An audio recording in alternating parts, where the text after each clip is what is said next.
I call to order the meeting of the Verona Board of Review for Tuesday, July 28th, 2026 at 6:01 p.m. We'll begin with the roll.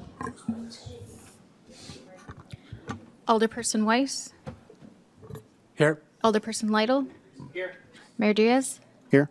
Alderperson Hernandez. Here. Alderperson Swanson. Here. Alderperson Hoeks. Present. And Alderperson Harrison.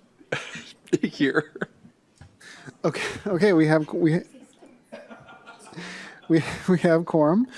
So we'll move on to item 3, which is approve the minutes from the May 29th, 2025 and June 8th, 2026 Board of Review meetings. Questions, comments, corrections, or motions to approve? Alder Weiss. Move to approve. Motion by Alder Weiss. Is there a second? Second. Second by Alder Hoeks. Last chance for corrections. Seeing no corrections, all those in favor of approving the minutes from the May 29th, 2025 and June 8th, 2026 Board of Review meeting, say aye. Aye. Opposed, no? And that motion passes. We'll move on to item 4, which is confirmation of open book and Board of Review notices. Clerk Licht. The notices are in your packet, and they have been published according to state statute. Okay. With that, we will move on to item 5, which is Board of Review training verification. Clerk Licht.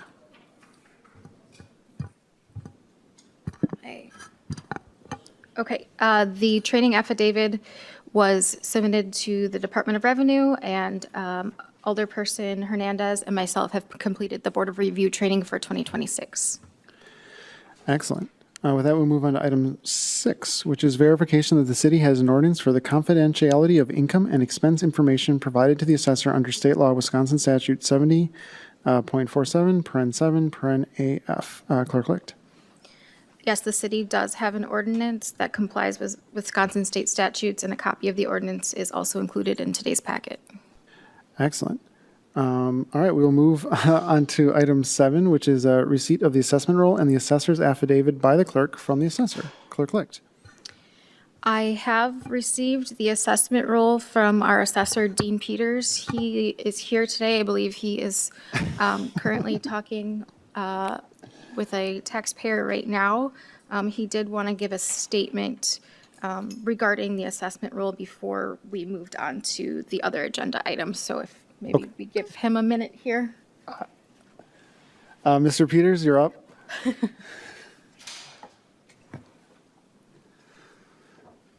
Thank you. Sorry about the delay. Are we on the agenda item for receiving the assessment roll? We are. Correct. Excellent. Okay, so I just wanted to state for the record that the 2026 assessment roll for the city of Verona has been completed. And all the open book changes that were made have been recorded in the assessment roll, so everything in the roll is now current. I had about 65 open book appointments. Some were for multiple properties, so I think I reviewed somewhere in the neighborhood of about 80 properties. There were not nearly that many changes. So there were a lot of open book reviews that were more like questions and discussion, but not necessarily changed assessments. The ones that were changed, however, are recorded in the roll. Another point to bring up is that the scope of work this year was an interim market update, meaning that the assessor did change all assessments for market conditions.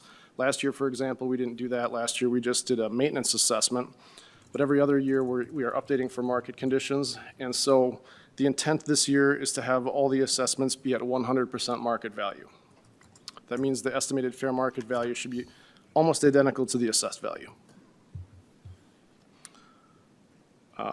Other than that, I don't think I had anything else, unless the board's got questions for me. Did you want to talk about procedure? I think we have. I think we could talk about it once we get to it. Wonderful. Any questions for Mr. Peters?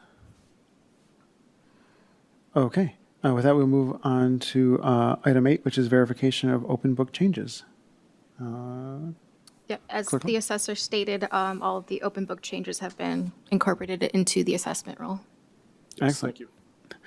Move on to item 9, which is review the assessment roll. I do have the physical copy of the assessment roll if anybody wants to take a look at it here. It's this binder. I can pass it around. It'll also be available to taxpayers as well. Okay, so I will just read it for, just to make sure we're clear. Item 10 is allowing the taxpayers to examine the assessment roll. So if there are any taxpayers who want to examine the physical copy of the assessment roll, they can.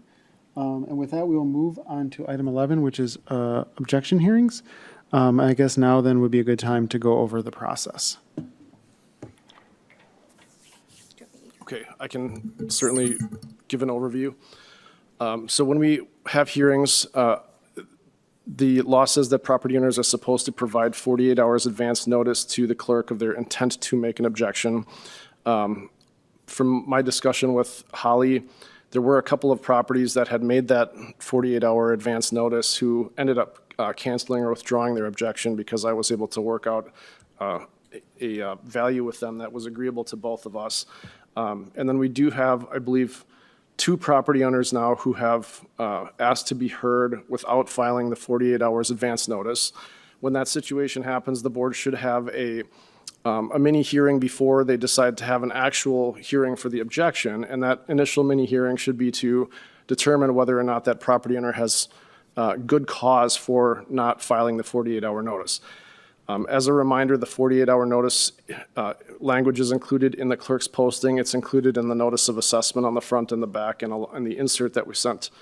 The state laws do not really provide much guidelines for what should be considered good cause. It's really at the board's discretion. If the board chooses to hear the case tonight, I am prepared.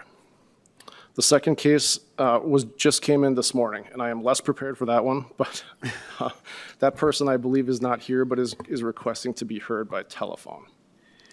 Yes. Okay. With that, I guess I would like to, I know that a bunch of these have been dismissed. If Clerk, if you could tell us, just go over items under 11. Sure.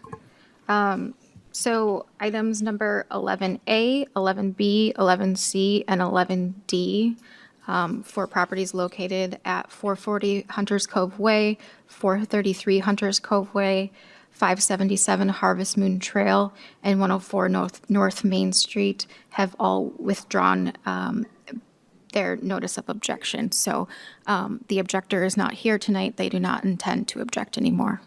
Okay. Then we will move on to item 12, which is consideration of objections received after the 24-hour notice of intent requirement. The first item we have here is an objection to the 2026 real estate tax assessment from Roberts Living Trust for property located at 562 Eastview Road, which is tax parcel ID number 0608-221-6276-1. And I guess, is there paperwork regarding I guess the less than 48-hour notice? So the objector did file with me yesterday around 8:30 in the morning. Filed an objection form that was complete, although it did not meet the requirement of the 48-hour notice. So it'll be up to the board to decide whether or not to hear this taxpayer's case. Again, like the assessor stated, the taxpayer does have to show good cause as to why they didn't meet that 48-hour deadline. And again, state statutes don't define what is good cause. So it's going to be up to the board's discretion as to whether to hear the case. So I don't know if you want to have the objector come up. I think that makes sense. I guess if the objectors, Yes, so the objection form and an email from the objector sent to me yesterday are included in the packet materials. So yes, if you wouldn't mind stating your name and your address for the record before you speak. Yes, Bruce Roberts, 562 Eastview Road, Verona. yeah, and then I guess what we're just looking for is the good cause reasoning or something that could be good cause for still hearing the case within the 48-hour notice period. Sure. As I stated in the letter, and I didn't even bring that with me, Dean Peters and I had met on a Thursday, and he implied he'd get back to me Friday or Monday. And I got nothing on Monday, Tuesday, Wednesday, Thursday, and I was concerned we're running out of time. I felt I needed some communication back because if it's something that was acceptable to me, I wouldn't have to be here. And so I initiated contact to him on Thursday, which He indicated he was very busy and hadn't gotten to it, but the same day, he did get me an amended assessment. And I had to think about it overnight, and I decided, well, I am going to go to the Board of Review. And so I came over here at 11:30 on Friday to find out that the office closes at 11. I haven't done a lot of city business, so I wasn't aware of that. Anyway, had I received it on Friday or Monday, I would have had 4 or 5 days to submit it and the objection, and I would have. So I'm saying that it really wasn't on me that I wasn't able to act sooner. I was still waiting for information from the assessor. Gotcha. Thank you for the succinct I'll summary. answer any questions, so. Yeah. I guess I have a question for Click. Like, this might be beyond the scope of this meeting tonight, but is there a way when people can just drop stuff off, like even when we're closed? Yeah. Okay. So City Hall does have 2 drop boxes that are open 24 hours a day. And also the objection forms are able to be received via email to me as well. And Okay. Do we state that prominently? Because I guess admittedly I wouldn't, if it was me and I had come up and I wouldn't necessarily, I mean, I guess I know because I'm the mayor, but if I wasn't, I would probably have been like, well, I'm stuck now. I don't know if it's necessarily stated on the assessment letter. I know my contact information is on the assessment letter. My direct phone number, I'm not sure if my email is also stated on the letter, and I did not receive any communications from the objector until yesterday morning when he stopped in City Hall. Okay. I think my inclination is just to hear the case. One, I mean, for several reasons. One, we're here for 2 hours no matter what, so we might as well hear it. And two, I think this process doesn't happen very often. And again, as a person in the city, if I wasn't mayor, I wouldn't know how this works either. And I think we should try to be fair to people.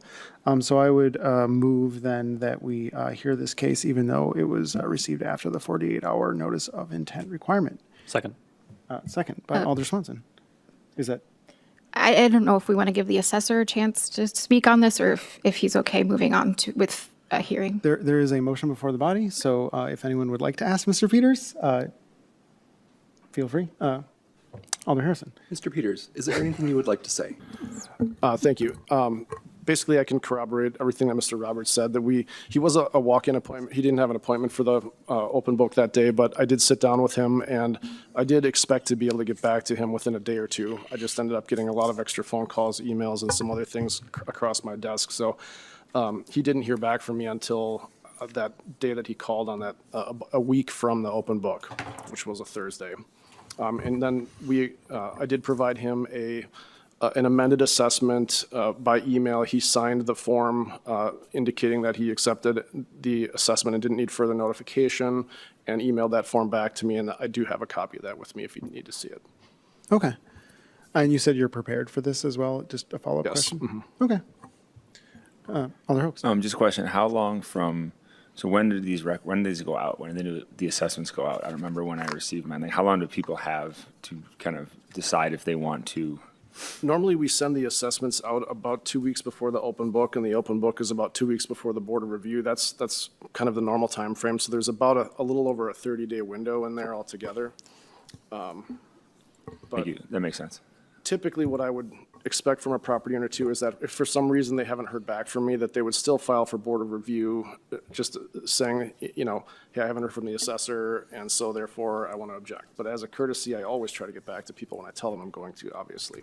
Is that something that we are going forward maybe, because I also wouldn't know if I was waiting on somebody else to that I could file without that. Is that something that we could just maybe communicate with them just so that they don't feel like they're waiting on you or information?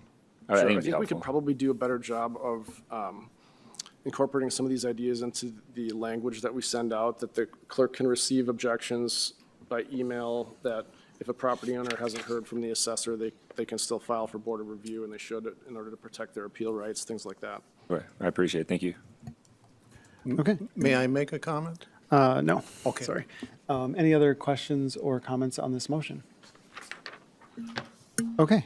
All those in favor of hearing the objection regarding 562 East View Road, even though the 40, sorry, I'm not sure. Sorry, let me let me start again.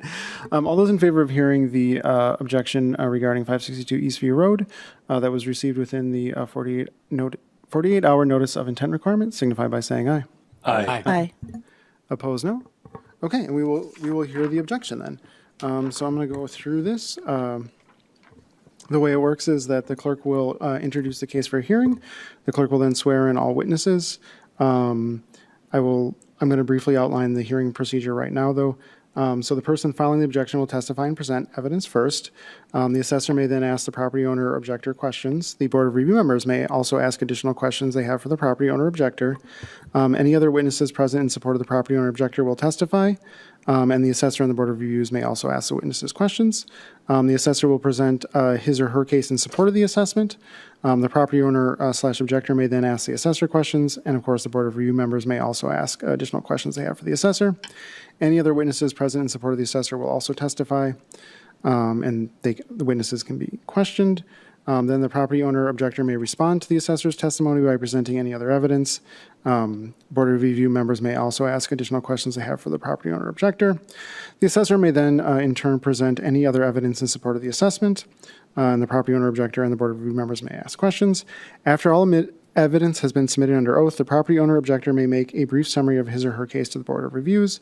The assessor then may follow with a brief summary of his or her case.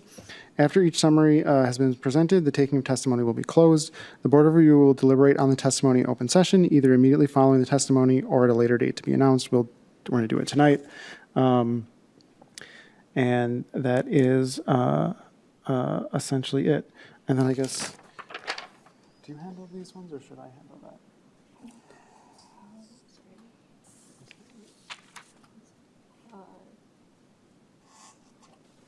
Yes, you can go ahead. Should I do it now or should I wait before they go? Okay. And then after the hearing has been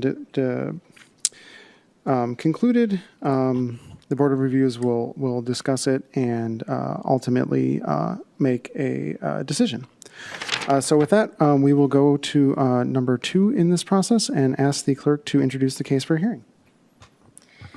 Sure. So this case is of Roberts Living Trust. The objector's address is 562 Eastview Road, Verona, Wisconsin, 53593. The objector is the owner of the property, Bruce Roberts. The address for the property in question is 562 Eastview Road, Verona, Wisconsin, 53593. The tax key number for this property is 0608-221-6276-1. The property has been classified for assessment purposes as residential. The value in the assessment roll for the current year is land, $131,200, improvements, $407,800, for a total assessment of $539,000. Okay. Then I will ask the clerk to swear in all witnesses. Okay, if the assessor and the objector could raise their right hand, do you solemnly attest that the testimony which you shall give in the matter now on the hearing shall be the truth, the whole truth, and nothing but the truth? Yes, I do. And would each person who has just been sworn in please state your name and address for the record? Bruce A. Roberts, 562 Eastview Road, Verona. And Dean Peters, Wisconsin Certified Assessor, business address is W6237 Newbert Road, Appleton, Wisconsin. And then would the assessor please state the estimated level of assessment for the current year? 100%. Okay.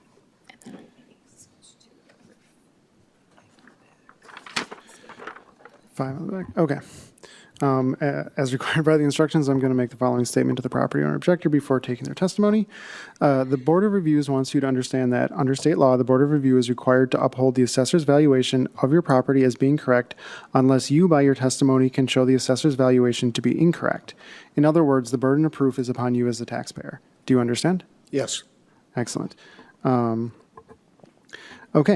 Then we will begin your testimony. So for the record, please state your full name and address. It says that in the instructions. I know you just said it. Okay, Bruce A. Roberts, 562 Eastview Road, Verona. Okay, and then please state what amount, in your opinion, is the fair market value of your property, along with any evidence as well. What I feel is a fair market value? Yeah. That would be 485. Okay. Now, can I ask a question? Would I have an opportunity to amend that if I wanted to? I think so, yeah. Okay, anyway, I'm ready to proceed. May I pass out a sheet to each? Oh, one of you? absolutely. Yeah, I'll give you one. Thank you. What I'm doing is, I'm going to compare our property. I say our property, that's my wife Barb there. Oh, you got two. To the surrounding three properties, one on the north side, one on the south side, and one directly behind us. So we're 562 that I have shown on that sheet and underlined. And amended assessment shows 539. Our square footage is there. Now, when Dean Peters and I met, I was asked some questions such as, have we replaced the siding? The answer is no, it's original siding. Have we replaced the windows? And the answer is no, we've not replaced any windows. Has the bathroom been updated? It has not. It's aged and my wife would like to update it, but we're in discussions. And he also asked if the cabinets have been replaced in the kitchen. I said, no, they've been refaced. We did not replace them. Okay. The reason I bring that up is, okay, the first house to the north is 560 there, assessment of 477. About 2 years ago, they put all new siding in. It was a kind of a Swiss-style white and brown. Now it looks very contemporary with new siding. They also put in around the whole house new energy-efficient windows and a door. So if I were asked those questions, I assume it's relevant, and they've already done it, and their assessment is 477. But you will note, it's about 600, over 600 square feet smaller. On the other hand, they've done the updates, just as a comparison. On the other side of me, on the south side, 564 Eastview, their assessment is 458. They are like me, they have all the original windows, all the, original siding, no real improvements, and they're at 458. And again, they're I'm a little over 600 square feet more than they are, but I'm also, what is that, about $81,000 over theirs. That seems like a lot. The next one I want to compare is our backyard neighbor, 571 Hillcrest. My entire backyard property line meets their entirely back lot line. They have 3296 for the square feet, almost 3,300 square feet, 5 bedrooms, and it sold just in May for $485. Now, it had been sale for over 6.5 months. It started last July. And so in other words, before school would have started, This just shows the pricing on that. And they ran from July until the first week in December when, for the holidays, they took it off. And then they started up again the first week in March and sold it in this was extra. So what I'm saying is, it was through the fall and through the spring, and since I live there, I can see all the people that were coming through. And when they reduced the price to $485, it was sold. Now, it seems that they talk about tiers 1, 2, and 3. It seems like that's the market value for that place. And if you were to go to the website, I'm going to do that. They have 128 photos, which to me seems like real overkill, but to show that it was prepped for sale and in very good shape. So comparing that property, which just sold in the last 2 months, they've got about 700 so more square feet than I do, and 5 bedrooms. I should be saying we, I'm sorry. And it sold for $485 because that's what it was worth. Although you go back to the 560 here, I said, well, we have 600 more square feet than them, but they did updates and everything. Seems like I'm penalized for, well, not penalized. Mine's higher because I do have a little over 600 more square feet. But if you look at 571 Hillcrest, they have over 700 more square feet over me. So basically, that's where I'm coming up with the 485, recognizing that I have 3 bedrooms and 700 square feet less. And again, these are the 3 properties that attach to mine. Sidelight is on our street. Ours is the highest assessed on our side of the street, that block. I even took a look at our assessment last year was 521. If I were to compare that to the 26, 10% higher for all the other, we're still the highest. So part of this is on me. We've lived there for 30 years, and I never paid as close attention as I should have. And well, I think what happens if an assessment goes up 3%, 5, 7, 10, if something's a little out of whack, it keeps getting more and more out of whack. So I suspect perhaps that's what happened, because I never paid any attention in the past. So I can take any questions. Okay, so the next part of this process is the assessor may then ask the property owner objector questions. Mr. Peters, do you have any questions? The only question I would have is the opinion of value of 485. What is that based on? Is it based on the sale at South Hillcrest? Well, the adjoining property 571, I'm saying is comparable. Actually, it's a significantly better place, is 485, and that was 5 bedrooms with over 700 more square feet. And we're in the same neighborhood. We're adjoining properties. So why would mine be more than that? That's where I came up with a 485 for myself, thinking actually it should be less, but anyway. That's where the 485 came up. Thank you. That's all I have. And I think the sale is the best example of the true market value of a property, in my opinion. Okay. Any additional questions, Mr. Peters? No, thank you. Okay, I guess then I would ask the Board of Review members if they have any questions for the property owner objector. Okay, then I guess I would ask the property owner objector if you have any other witness. Oh, sorry, Alder Tucker Long. I was just going to ask if we could have a second to read through all the stuff to see if we have questions. Sure. Yeah, we can take a couple minutes if you need to. Yeah, I was just trying to look up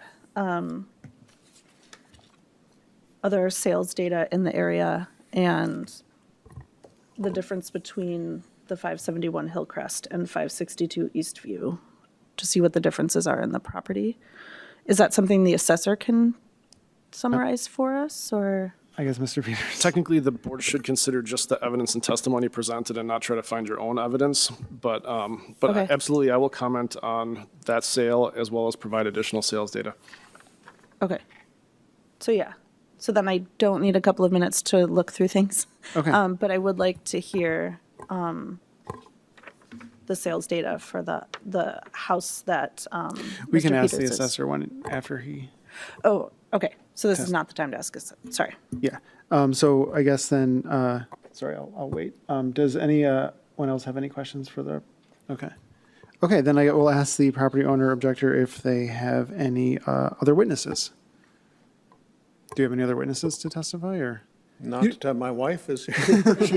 I mean, no, nobody else to testify. Gotcha, it's part of the, I have to ask. Yeah, okay. Okay, with that, then I will ask the assessor to present his case in support of the assessment.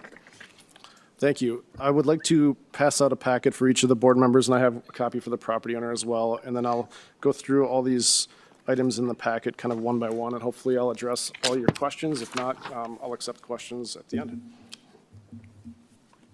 Thank you.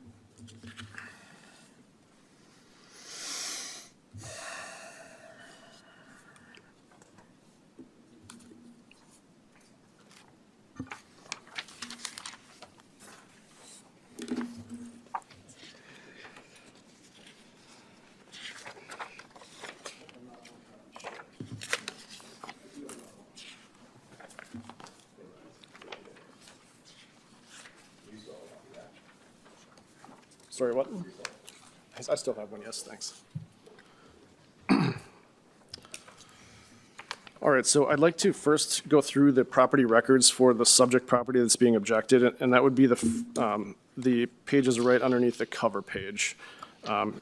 Should say 2026 property records for the city of Verona on the top, and the parcel number and address on the left, and the summary of assessment on the upper right corner, showing that the total assessment right now is $539,000. Next, there's a horizontal bar that goes across that shows the land information. This is a residential property. The lot square footage is 14,123 square feet, which is a relatively large residential lot, 0.324 acres, and the land assessed value. And then to the left of the picture of the house is the information specifically about the house. Shows that the year built is 1986. It's a two-story home. Single family, it has asphalt shingle roof, gas forced air heat, central air, 3 bedrooms, 2.5 bathrooms, a masonry fireplace. And then the next column over gives the square footages. 1,200 square feet of basement. Of that, 675 square feet is finished basement living area. First floor is 1,210 square feet, second floor is 738 square feet. And then it gives the square footage of things like attached garage, deck, screen porch, things like that. This is standard quality construction and considered to be average condition. The next page gives you the measurements of the exterior, including the attachments like the decks and patios and garage. Those measurements were used to compute the square footages.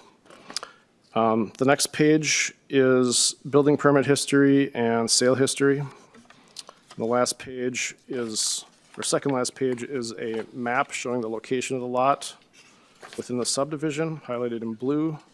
And the very last page is the amended assessment at open book that I provided, showing the initial assessment was $575,400, and through the open book was reduced to $539,000. There's a loose picture of the back of the house, and I just provided that because this initial packet didn't show the rear of the house, and I thought it was useful to see that. And then the last stapled pages are sales comparisons.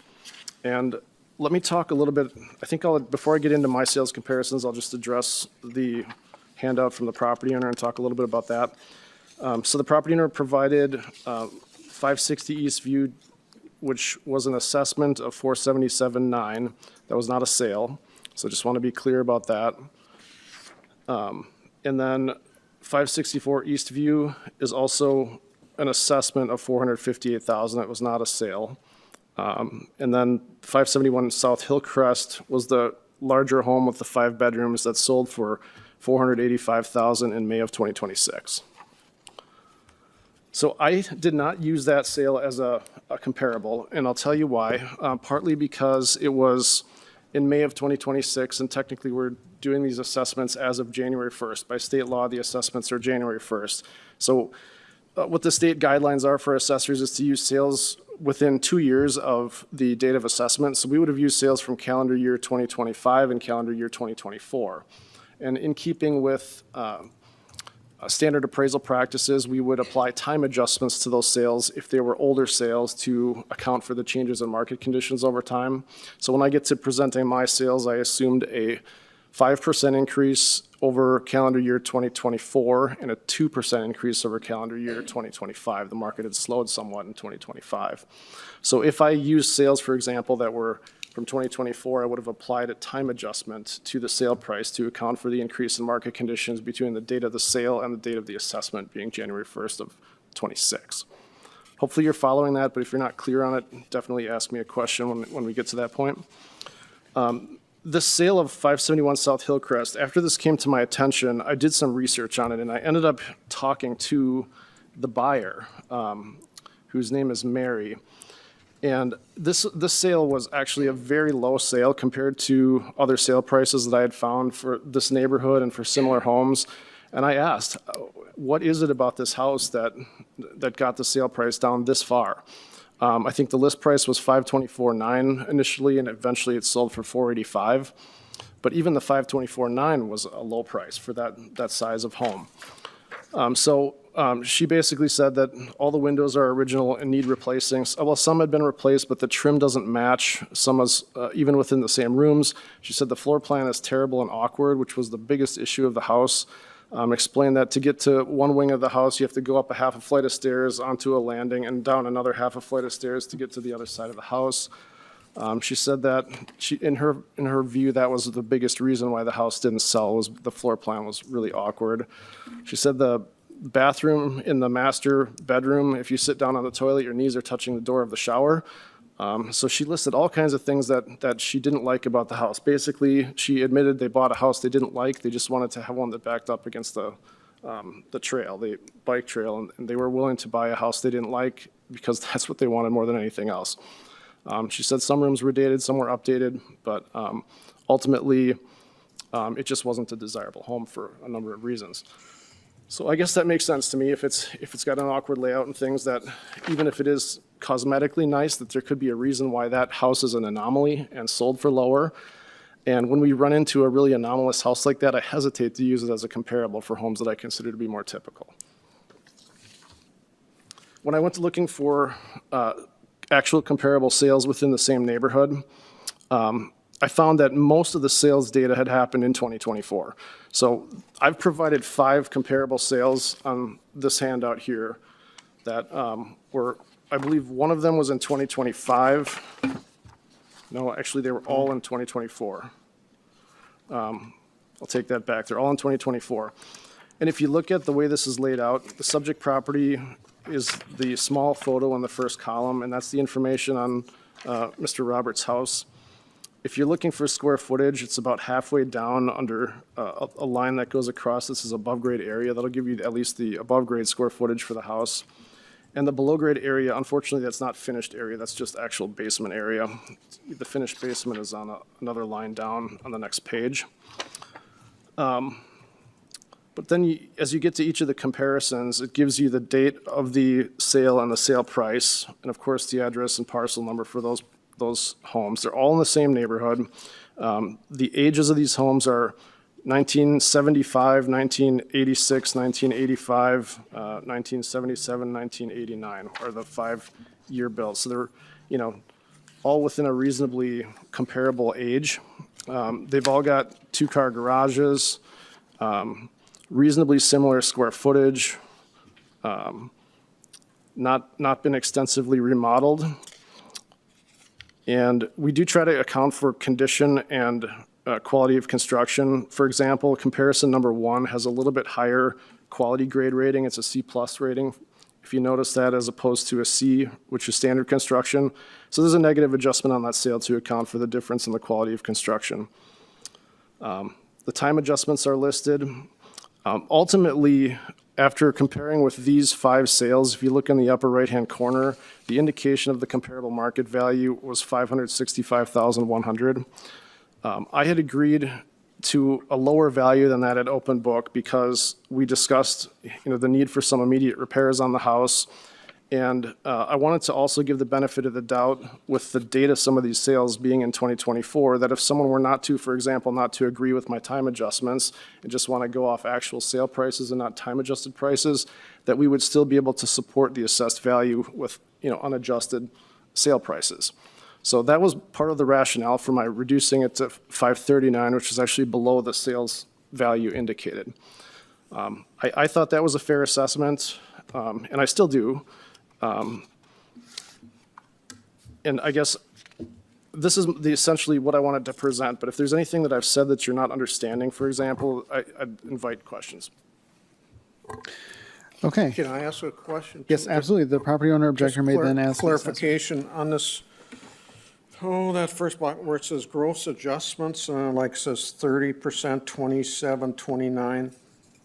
Is that, in other words, that increased 30% in 2 years? No, that would okay. be, that's the absolute value of the adjustments. So like, if it were net adjustments, the positive adjustments would offset the negative adjustments. And instead, this is the absolute value. So in other words, they're saying how many adjustments overall were there and what percentage of the sale price was that. I don't know that it's a very useful metric, but it's on there. It does not mean that the price increased 30%. Yeah, that's what I needed to know.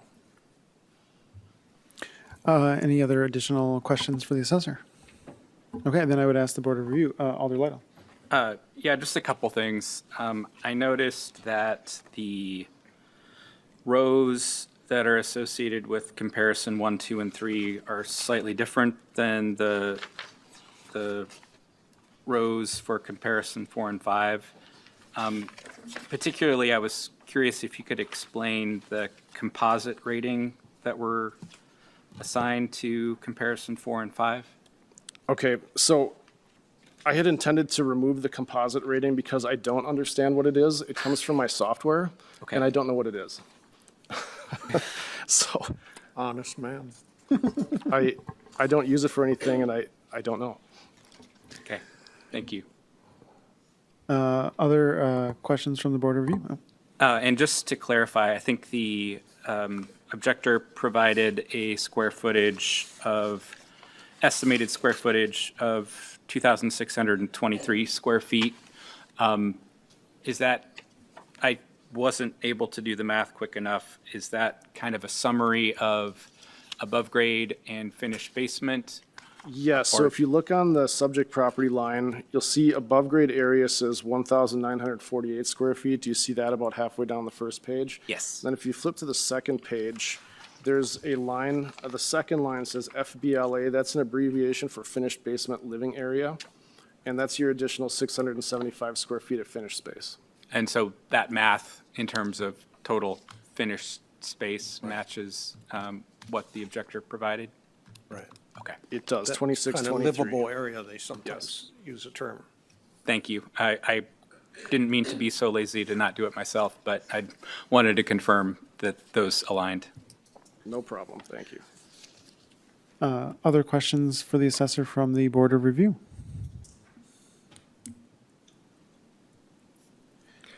Okay, seeing no other questions, I would ask the assessor if he has any other witnesses to call. I do not. Okay. Then the property owner may respond to the assessor's testimony by presenting any other evidence. Well, it's interesting, the new people that moved in, I've only visited with them briefly, and I didn't understand they bought a house they didn't like. That's interesting. Anyway, based on location. I forgot the other thing, I'm having a senior moment.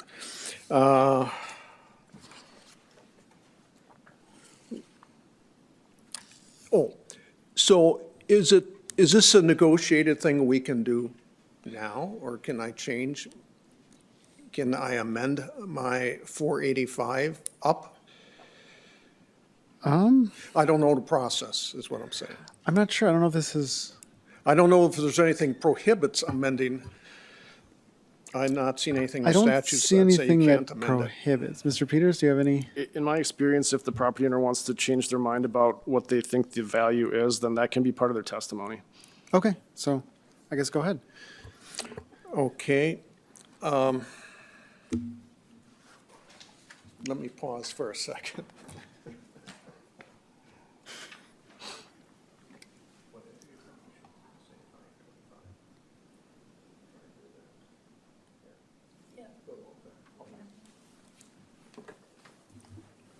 Okay, based on the testimony that I've heard so far, I'd like to amend that to 525.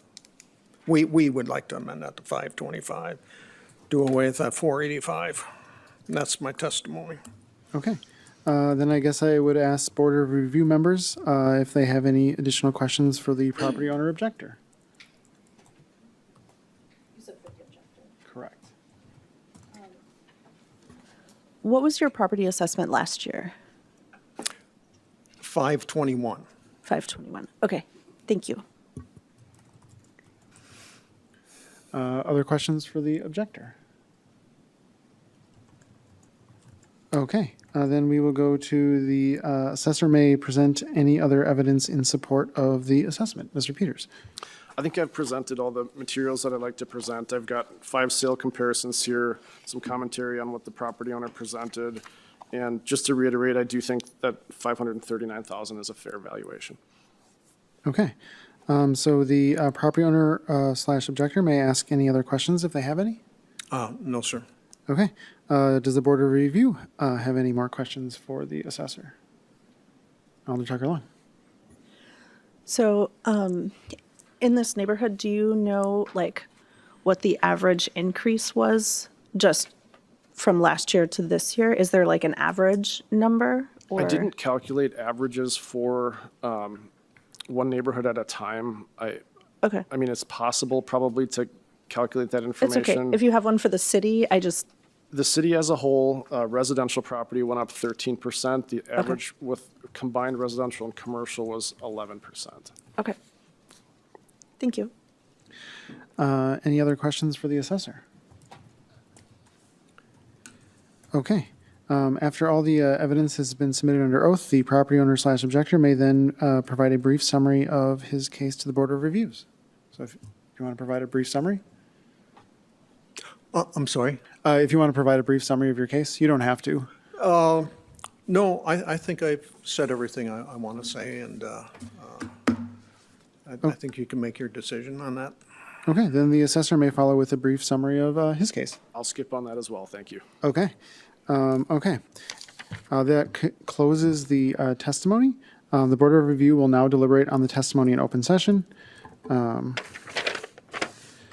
And so I guess if for some of the new people who haven't been through this, we have a couple of different options. You can make a motion to either say that the assessor's valuation is correct or that the assessor's valuation is incorrect, and then you would have to set the new value, both the land and improvements. So then I would open it up to a general debate. Otherwise. And just to be clear, so this is a time just for us to have a general conversation about it, and at any time, somebody could make a motion and continue. Is that Correct. okay? Okay. I'll just jump out. I'm tremendously sympathetic to the neighborhood directly behind selling, so recently with the valuation that's so much lower. And I'd feel the exact same way. I think the preponderance of, in totality, all of the evidence, I would, my position would be to accept the assessor's value. Other comments from the Board of Review? Alder Hernandez and Alder Harrison.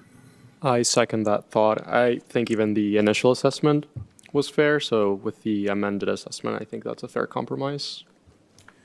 Alder Harrison. So I am okay with, I think, accepting the counter offer from the resident. I think that that's fair.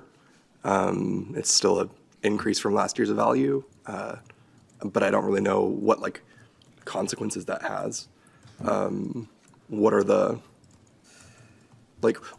ramifications of not accepting our assessor's value?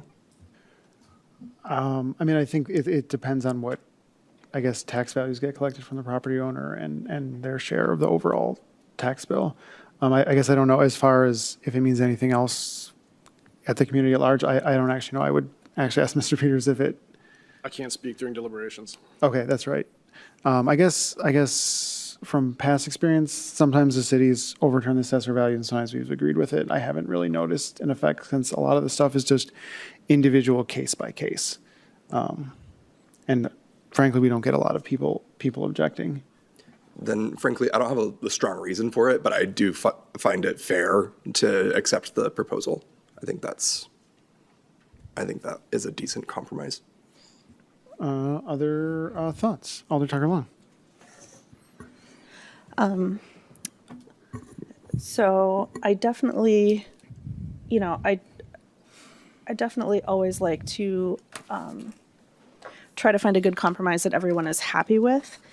However, taking a look at the 525K number,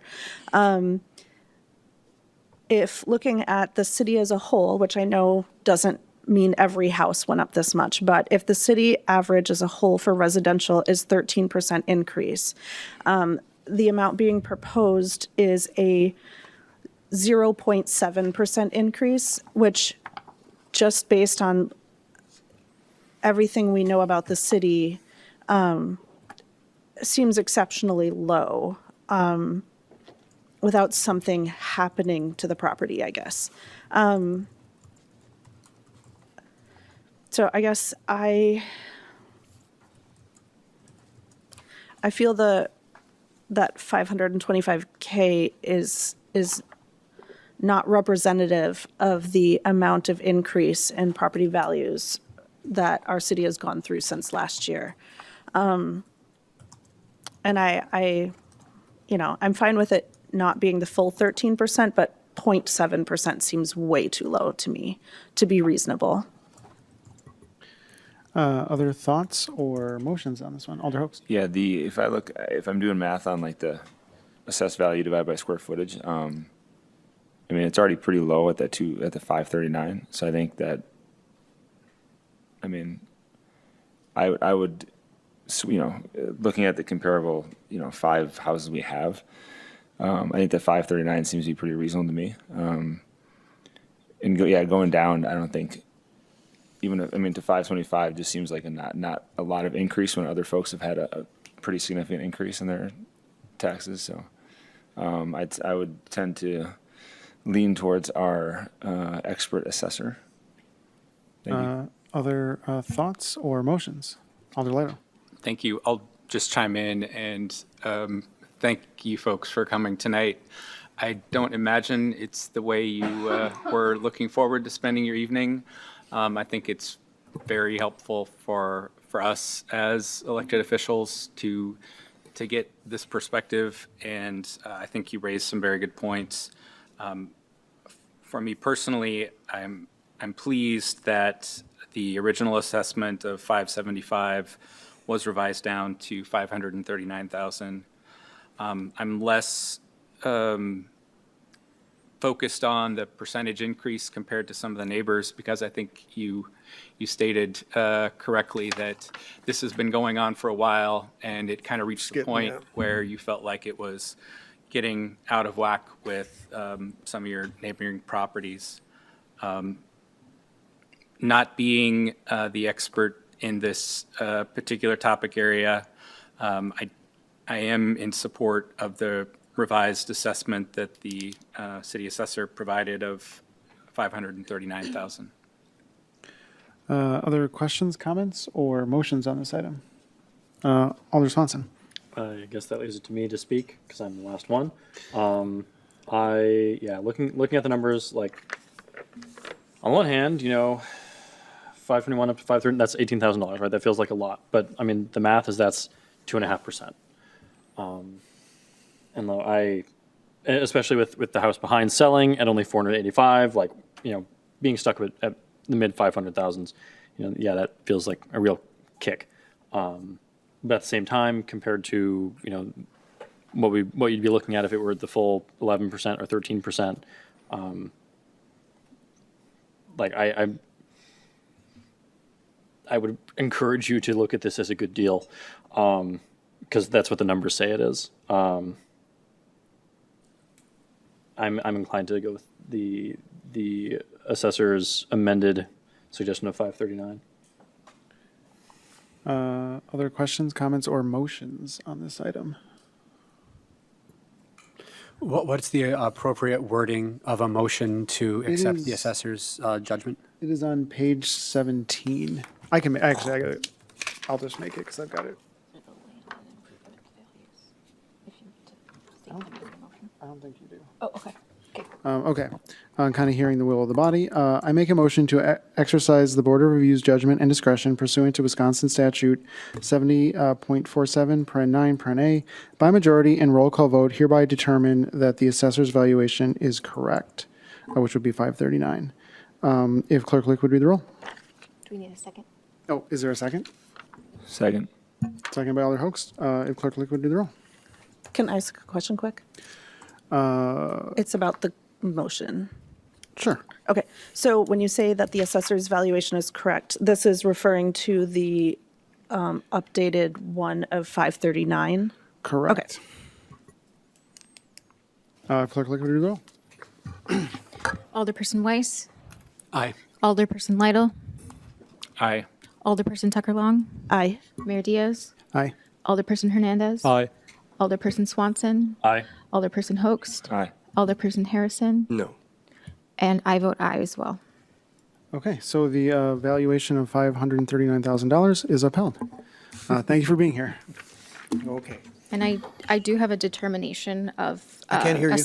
I do have a determination of assessment to give you here in just a second. Okay. So it's done, we're off the record, I can, Yeah. well, yeah, when you have the one, like I said, right behind you, that sells for that. But also, and what was pointed out is that I should have been on top of this past years because every percent, it keeps getting wider and wider. So, but that's on me for not paying attention.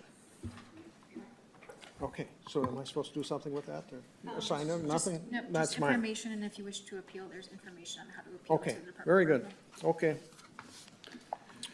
Well, thank you. No, thank you. I know the process. I may or may not be back next year. Have a good evening. Okay. Okay, so we are still on.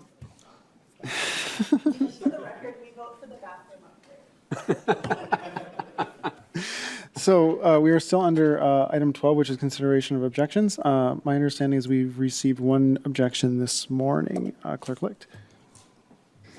Yes, I received one objection this morning from the property owner of 100 Valley View Street. You should have a packet at your spot at the table. The first page is the request from the objector to testify via telephone. The objector stated to me in an email earlier today that he has a disability and is unable to come in person to testify. So I guess first order of business would be the board voting on whether to accept his testimony via phone rather than here in person. And I guess just some things to keep in mind, that the objector has a valid statement as to why they would want to testify via phone, that there's fairness to both parties, so that there be fairness from the assessor and the objector, that we be able to hear the objector and what he has to say, and also that he be able to hear us. We haven't tried it out yet, but I think it'll work if we have him on the phone and then put a microphone near the phone. So with that, I guess I'll turn it over to the mayor if somebody wants to make a motion as to accept the testimony via phone or not accept the testimony via phone. And we would also need a motion regarding the 48-hour notice of intent. Yes, waiver and as well. Can we also, make them together, or should they be separate? I think they should be separate motions. Okay. Alder Tucker Long. Did they have a reason for not submitting on time? Because like we had a letter for the other one. Correct. He did not provide me a reason as to why he didn't submit within the 48-hour notice requirement. I know he did talk with the assessor during, or maybe slightly after the open book period, and the assessor did provide him with an amended assessment, and he agreed to it. So I'm not sure why he is requesting now to appear before the Board of Review. Is it something where we could approve them talking via the phone so we can ask them their reason for it being late before we vote to accept? Is that? I think so. Okay. I would move then that we approve the right to call in. The request to testify by telephone. Thank you. The request to testify by telephone. Motion by Alder Tucker Long. Is there a second? Second. Second by Alder Hernandez. All those in favor, or I guess I should say, any questions or comments? Okay. All those in favor of approving the request to testify by telephone signify by saying aye. Aye. Aye. Opposed, no. And that motion passes. So we can get Mr. Marks on the phone and then ask him Okay. about the timeline.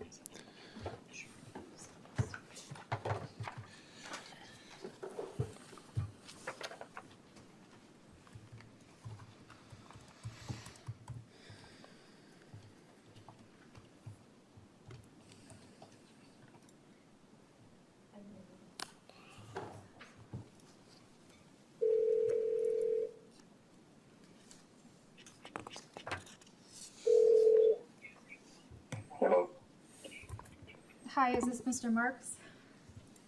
Yes. Hi, this is Holly Licht with the City of Verona, and you are on speakerphone here with the City of Verona Board of Review. They have approved your request to testify via telephone, and I think now they are going to consider whether to hear your case. I will turn it over to the mayor. Alder Tucker Long, did you have a question? Yes, I'm wondering why your application or your request to object was came in late. Can you say that again? I couldn't hear you. Yeah. Oh, I got to come over here. I think so, yeah. Doesn't seem to be. Yeah, that's okay. I am wondering why your request to object to your assessment came in after the 48-hour deadline. I thought it had already been, I was confused communicating with the appraisal guy in Appleton. So I wasn't aware that there was a 48-hour deadline, and then he had just notified me today, and then I immediately reached out as soon as I found out. Any follow-up question? I guess, yeah, Mr. Peters, do you have a comment? Yes, so my communication with Mr. Marks was that I reduced his assessment through an open book conversation over the phone, and that happened on July 13th, which was, I think, 2 weeks ago, maybe more than 2 weeks ago. And he had emailed me back the amended assessment form with his signature on it, accepting the value of 281.9, and my understanding was that that was the end of his appeal, that he was accepting that valuation. And then this morning, he sent me an email basically saying, let's see if I can find the email, but basically saying that he's changed his mind and he now wants to object. What is the process? If I have the exact email here, sorry. Can you just clarify the amended valuation signed? You received that on the 13th of July? Correct. Yes, so Mr. Mark's email was to me, Dean, I would actually like to appeal further. The $30,000 difference between the recent sale price I paid is too big to ignore. Let me know the next steps in the appeal process. You City of Verona were unable to see the condition of the interior of the house. It truly wasn't worth more than $250K. And that email came in today at 10:43 a.m. So I immediately gave him Holly's information and basically said, the Board of Review is tonight. That's the final opportunity for appeal, and you need to go through the city clerk if you want to go to the Board of Review. Okay. I guess then I would ask if anyone has any further discussion or if someone wants to make a motion to waive the 48-hour notice of intent period. Alder Weiss. I am extraordinarily forgetful on things and constantly late with stuff. And so I don't personally have any objection with hearing it, but I would, I hate slippery slope arguments, but I am inclined to not hear the argument just because I feel like, there's not a lot of there on the reason. And so, because I think it was, clearly stated when the 48 hours on the original mailings. And so I'm sympathetic, and I would be completely comfortable with hearing it. I'm not going to object or stand on the desk and yell or anything, but I think that I would be inclined to deny the appeal. Other comments or motions? Alder Hernandez. I am also inclined to deny the appeal. If we want to get really granular, I can. Sorry, Mr. Marks, to the hospital last week and into the emergency room, and I don't want to pull that card, but I was and can submit documentation to that fact, which further caused the delay. Okay, thank you. Alder Hernandez. That was all. I'm inclined to decline the appeal. Okay. Other questions, comments, or motions?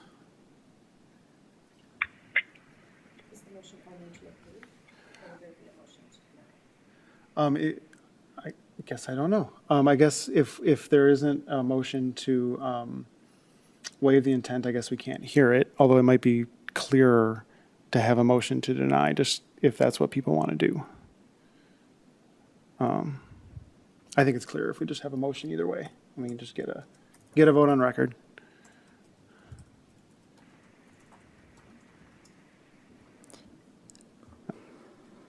If you need a minute to think.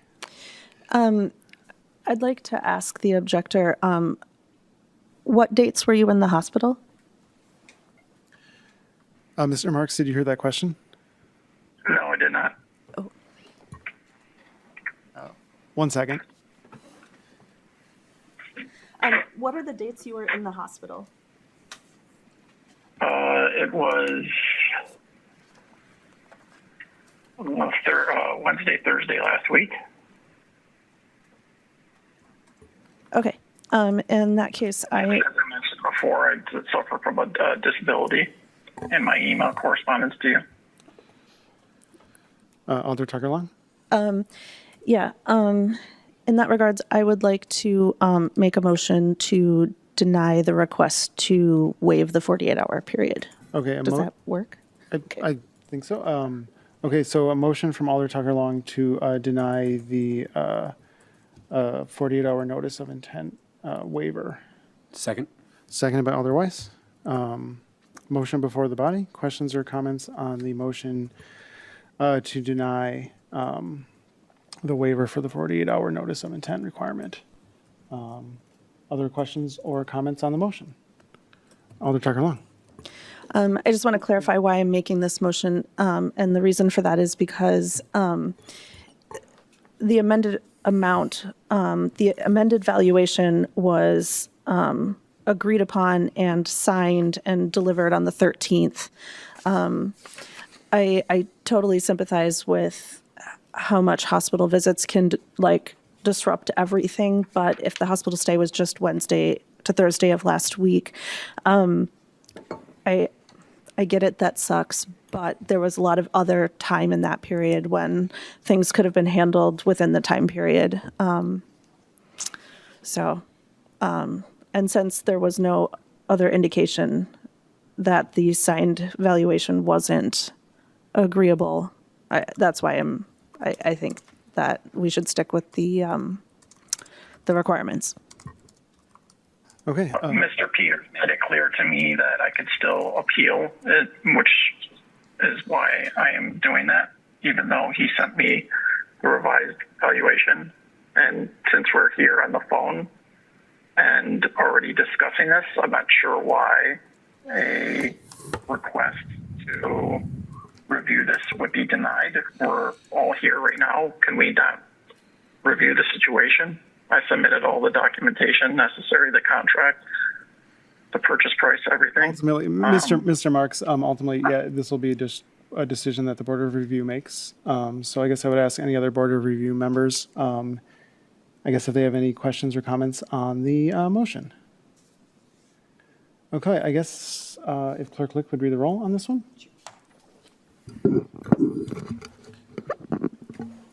Alderperson Weiss, Aye.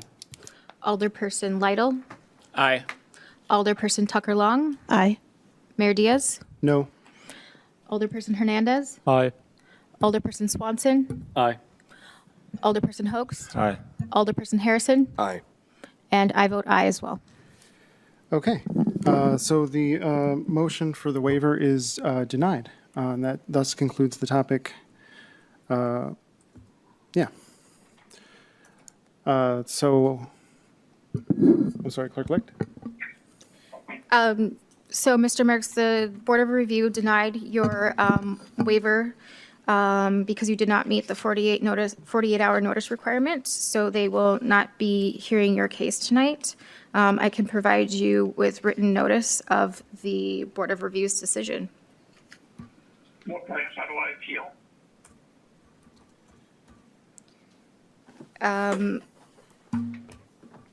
Well, if the Board of Review doesn't hear the case, I'm not sure what the appeal process is. Mr. Peters, do you know? Then there is no further appeal. It would be court though, right? You'd have Yeah. to file, like get an attorney and. Circuit court, basically. Circuit court, okay. Okay, so it sounds like since the board, you wouldn't be appealing a decision that the Board of Review made regarding your assessment, that you would have to file it in circuit court against the City of Verona Board of Review. Okay, yeah, I mean, that's fine, because, I mean, this is discriminatory in many ways due to medical conditions and hospitalization, so it's quite frankly ridiculous, but if you guys want to go down that road and expose yourself to further litigation, that's fine. We can do that. Okay, that takes care of all the objections that we know of. And so then we will be recessed until 7:58 p.m. Unless anyone else comes in.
Okay, it is 7:58. We are back in session. No one has attended. We are going to wait the last 2 minutes. Assuming no one else comes in, we will then adjourn.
It is 8 p.m. and we are on item 13, adjournment.